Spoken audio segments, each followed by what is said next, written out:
Welcome to Through the Bible.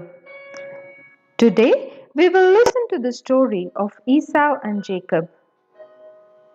Esau sells his birthright to Jacob. Genesis chapter 25.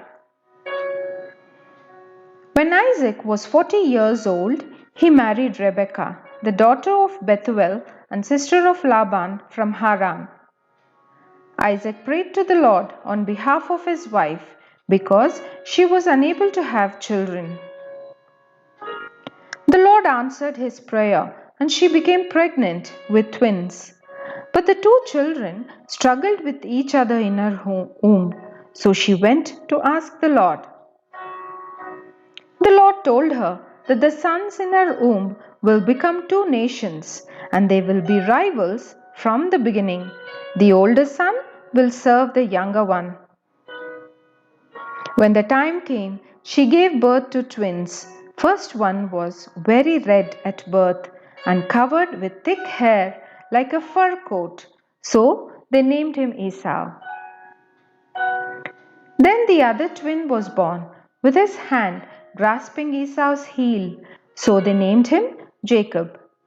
Isaac was 60 years old when the twins were born. Now, when Abraham was 175 years old, he died, and Isaac and Ishmael buried him alongside Sarah in the cave of Machpelah. Isaac was now the head of the family, and he and Rebekah, like Abraham and Sarah before them, still lived in the land of Canaan. By this time, Isaac and Rebekah had two sons, twins, whose names were Esau and Jacob. Esau was red-haired and hairy all over. He became a hunter, a man of the open fields. Jacob was much quieter man, and he preferred to stay in the camp or to take care of the sheep in the fields nearby. In those times, it was the custom that when a father died, the eldest son received twice as much of his father's property as the rest of the sons. Now Esau was just a little older than Jacob, but he was too interested in his hunting to worry at all about his birthright. Jacob was a different kind of person.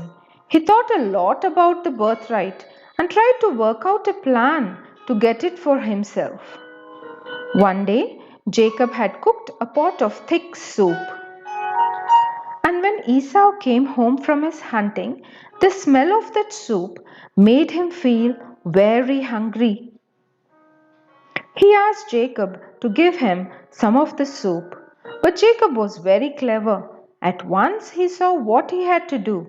"Give me your birthright, and I will give you some soup in exchange."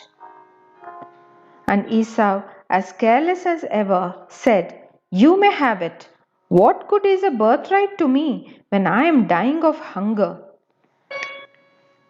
So Esau swore an oath, selling all his rights as the firstborn to his brother Jacob.